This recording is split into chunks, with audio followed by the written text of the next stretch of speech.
How you doing, brother? Doing great. Doing great. Good to see you. How you doing, guys? I got the seat right there for you. Thank you. I left rather suddenly. I wore my shirt for you. And I did not mean to do that. So I had to come back. Do this right. One day and have my last day with you. And this is going to be it, because I've got things to do from now on. I've spent 24 years and a half in these rooms. And it has been my great honor to have been here all these years. And the honor was because y'all were here. And I feel like I got, over the years, to touch lives. And I could not leave without having my last say. So this is for me. If you enjoy it, so much the better, but you know, what the hell. When I left y'all, that last day that I was in class, I have to write things down now. You know I have cancer. And it's doomed. One of my former students sent me this great poster that said, "So you're telling me I have cancer? Well, tell cancer it's got 6 months to live." And that's my attitude toward it. But what happened was, I've been doing this for 16 months. I've been chemo, radiation, all this other happy stuff. And today's Monday, right? You got it. Okay. Then the day afterwards was that Tuesday set of classes, and I finished, and I went home, and ready to come back for you guys on Wednesday. And that Tuesday night ended up in the hospital and discovered that I have 3 really large tumors in my brain. And there's one of my friends said, "Why the hell are they there? That's the wasteland. There's nothing to eat up in there." But I have 3 tumors in my brain. Now I'm doing radiation, and I'll go back into chemotherapy and do what it takes to kill it. But that's not the way I plan to leave here. I planned on 4.5 more years teaching my classes, then gracefully exit. Although over the years I've said that my great hope was that I would drop dead over my podium just to freak out a whole classroom full of students. It didn't work out that way.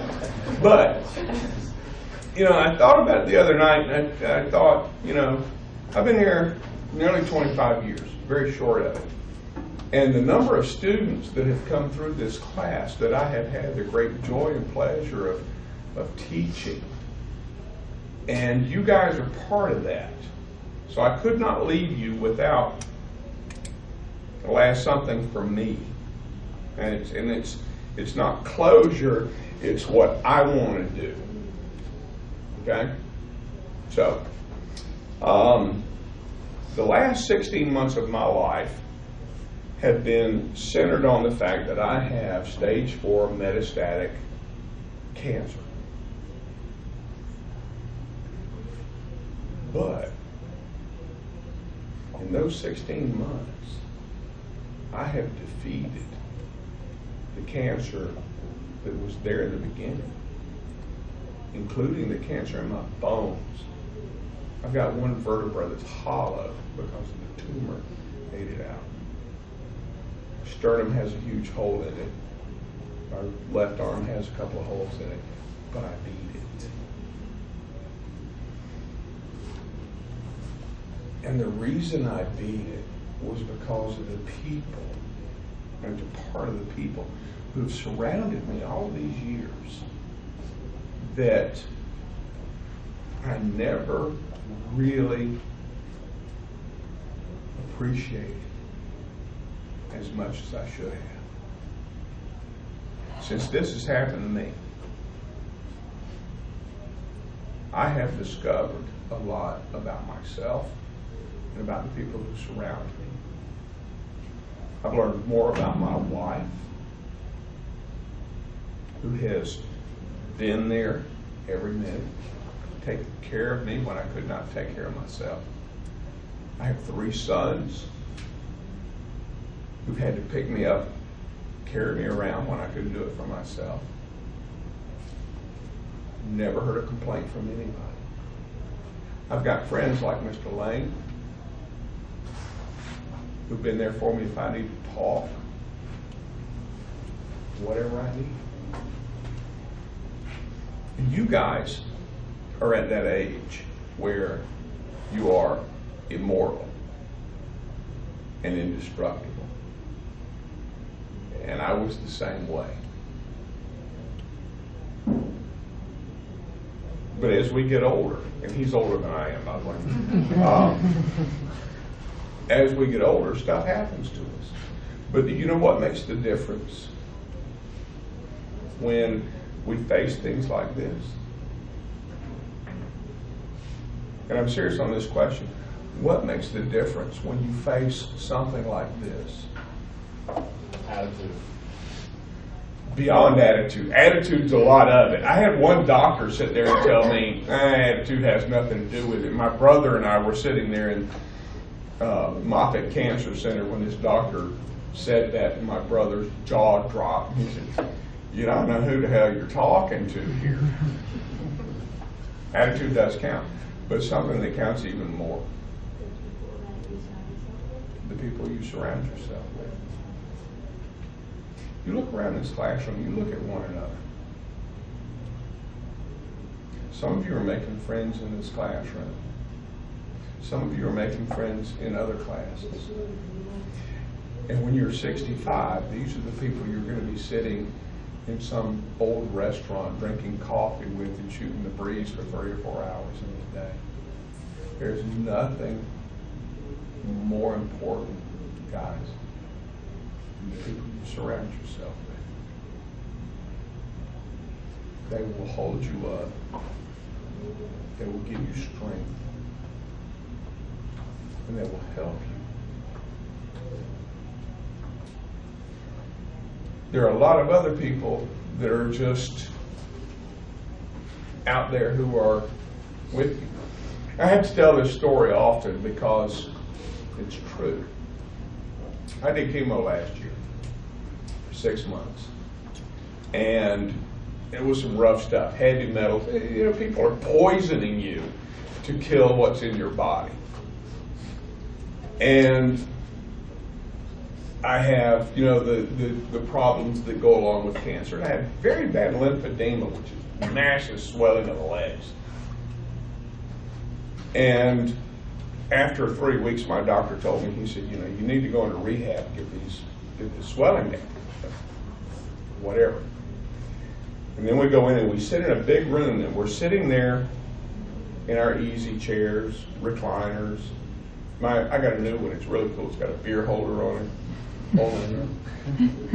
And we're all shoulder to shoulder sitting in this room, and we're all in chemotherapy. We're all battling cancer together. And a dear friend of mine that I've known for over 25 years is sitting next to me. She's getting chemotherapy. I'm getting it. And there's this precious, sweet, little white-haired lady sitting on my left. And very, very quiet, not talking. Well, I go in there, and Wendell is being Wendell. I'm having a good time. I'm cutting up, I'm laughing, I'm making jokes. Head nurse comes in, and she hands me my schedule for the following week. You know, this test, this test, this test, this test, chemo this time next week, and doc wants you in rehab. And when she said that, that sweet little old lady finally opened her mouth and looked over and said, "Thank God somebody realizes this man needs help." And I turned, I looked at her and I said, "It's not that kind of rehab."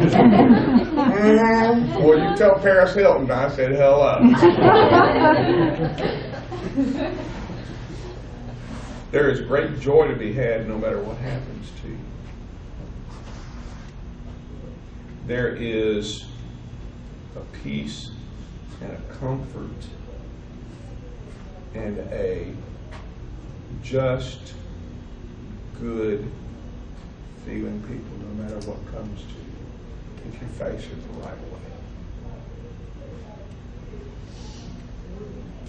I've met a lot of people in my life, and there's not been a one of them I didn't learn something from, and that includes all of my students. Y'all help me make strong.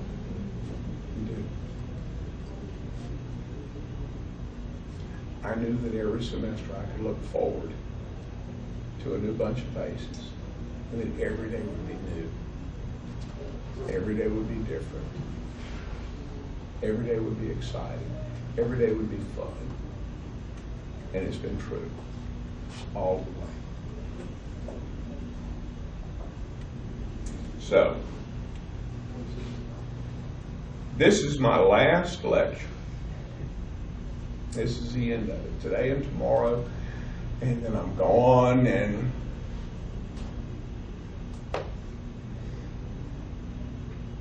I'm going to live.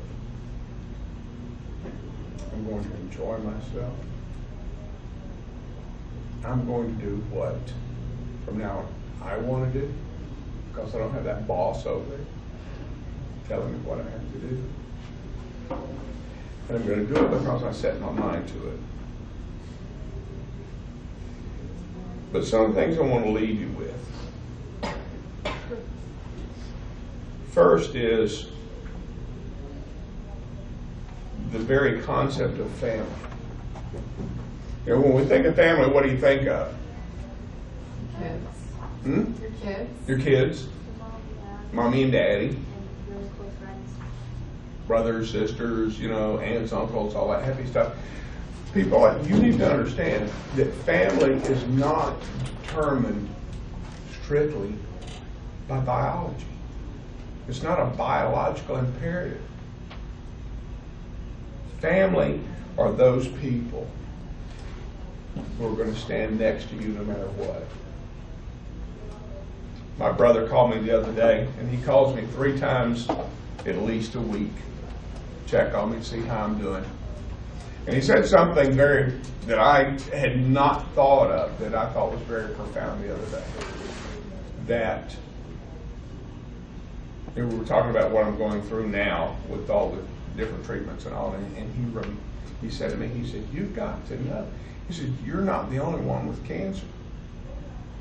He said, "The day you were diagnosed, I had cancer. And Lynn, my wife, and my sons, we all have cancer. Something to share." And I have found on this campus people that I have considered for years to be acquaintances, who now are my family. I can't drive anymore, and I don't know what the hell is up with that. I have 3 brain tumors. I've seen those people on Highway 85 who are evidently fine physically, but they take my driver's license. It's like being 16 again. My wife took my driver's license, my car keys, and my credit card. Because my brain is being radiated every day, and she said, "You are not having a credit card and a computer at the same time." I can figure that out. But there are people in your lives who are going to hold you up, lift you up, and care for you like you never thought they would. they're going to be there.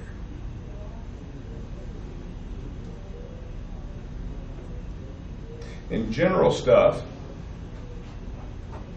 what I would like to see is y'all understand a few things. This is my entire last lecture. Have y'all seen that last lecture, book, video, all that stuff? Anybody? There's a prof who had cancer, and oh, God in heaven give me strength. It was warm and fuzzy and politically correct, and you know you're not getting that from me. Spend time with yourself. Just yourself.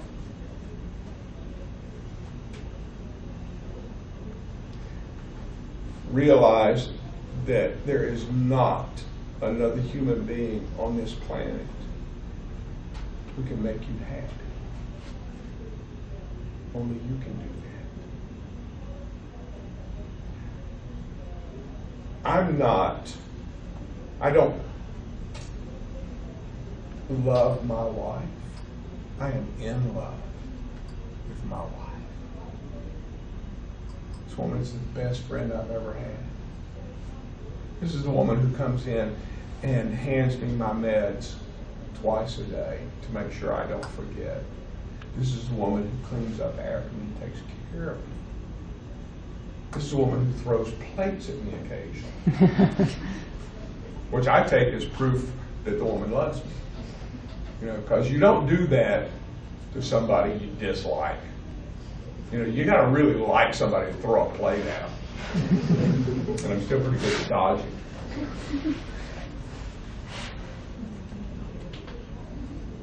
Remember that there is not a single solitary person on this planet who speaks for God. Worst thing I have heard in all of my experience in the last 16 months is a woman who walked up to me and said, Wendell, God gave you cancer for a reason. And being me, before I realized what I was saying, I was in the parking lot at Publix. I said, yes, God woke up this morning, said, I'm bored, I'm going to screw with Wendell. And I'm paraphrasing what I said. And she backed away slowly and then ran screaming into the night. There's no pope, there's no preacher, there's no one in this world that speaks for God. Only you and he can talk. And that's up to you.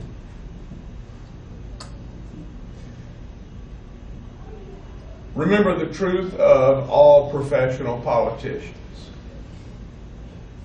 99.9% of them have the intellectual depth of a lizard's piss puddle, and Diogenes is still looking for an honest one.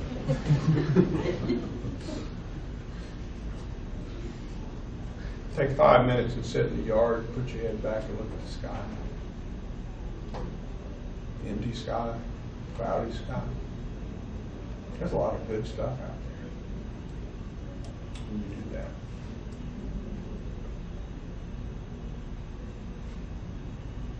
Dignity is highly overrated. When I got back from the hospital and all the other stuff last week, I feel great. I have no pain. I just have tumors in my brain, dealing with it and all that good stuff.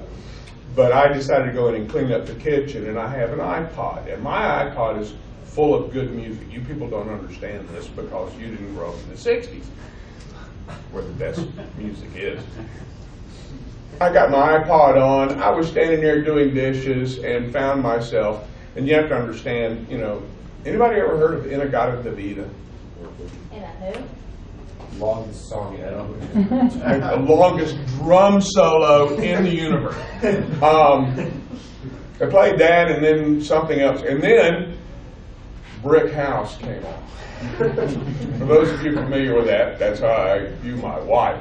So I'm standing there and I'm doing dishes and I'm dancing and singing, and this is not pretty, I have to guarantee you that.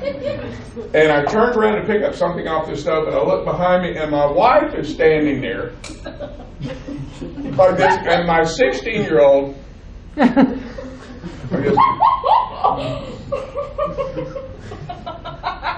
And I'm entirely too white to dance in the first place.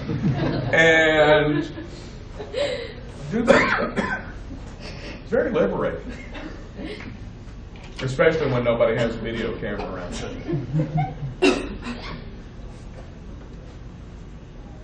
Go find Etta James and listen to her music. And then go find Joe Cocker and listen to his music. Those are the good guys.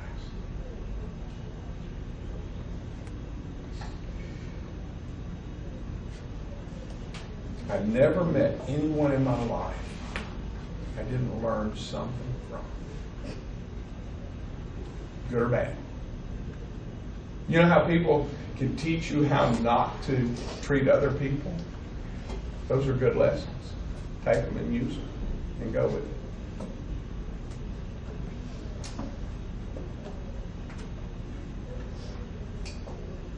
Each of you, and this is my perception, and it is correct because I've been doing this for overall more than 30 years, and I know what the hell I'm talking about. Each and every one of you has within you what it takes to not just succeed, but to be a good person.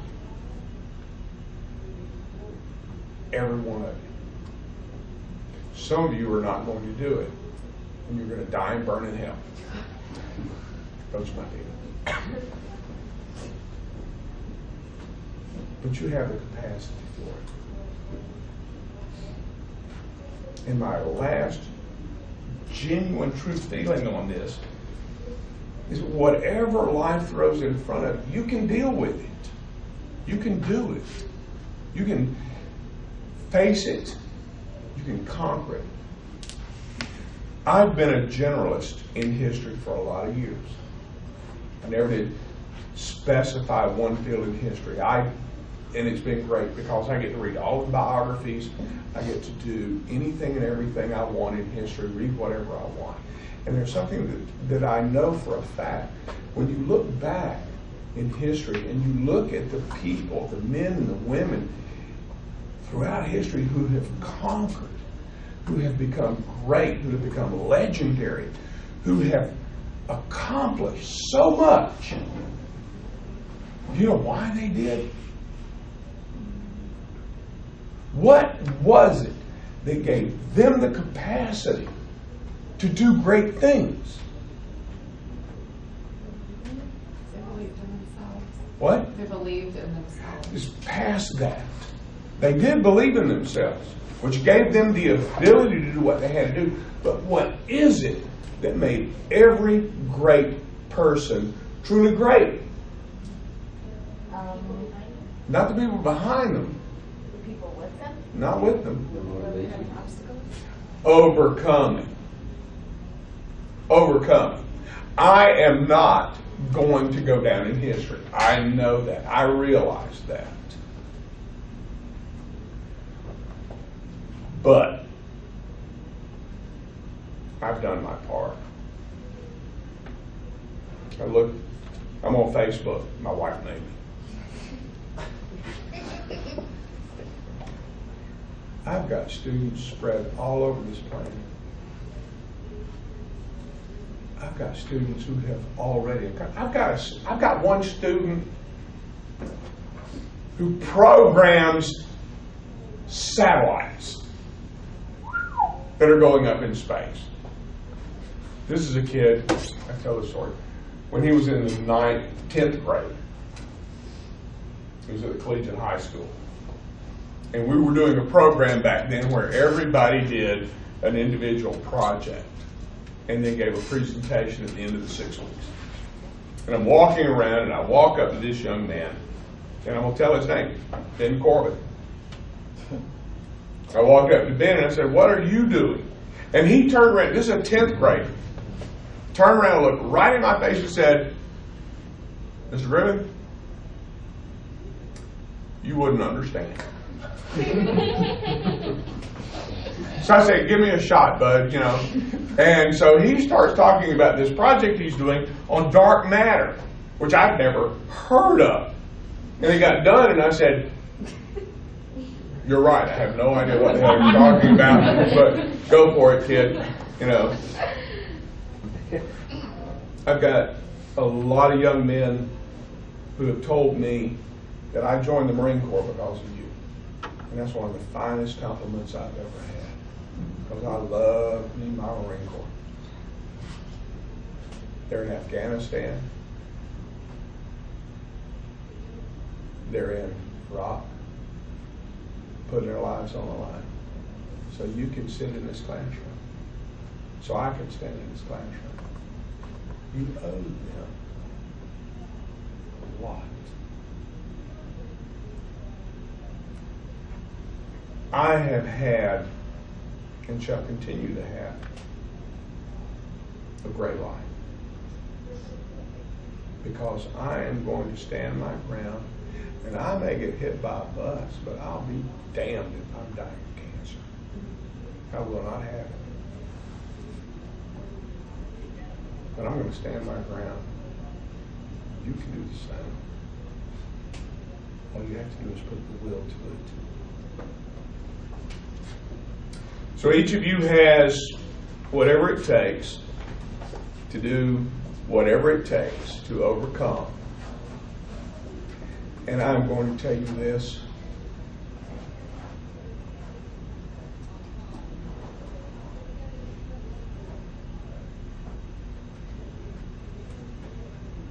Because I mean it.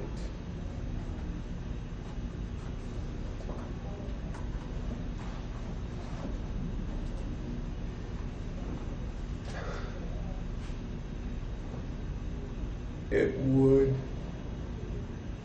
literally break my heart to see you, any of you, submit to anything. It would break my heart. Because I can look at you and I can tell what you're capable of.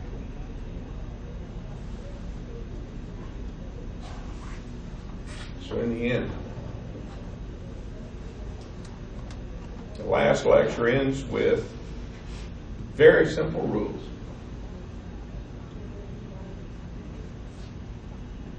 Only 3 of them. See, the fewer the better. It's easier to remember. In your life, you treat everyone you meet exactly the way you want to be treated.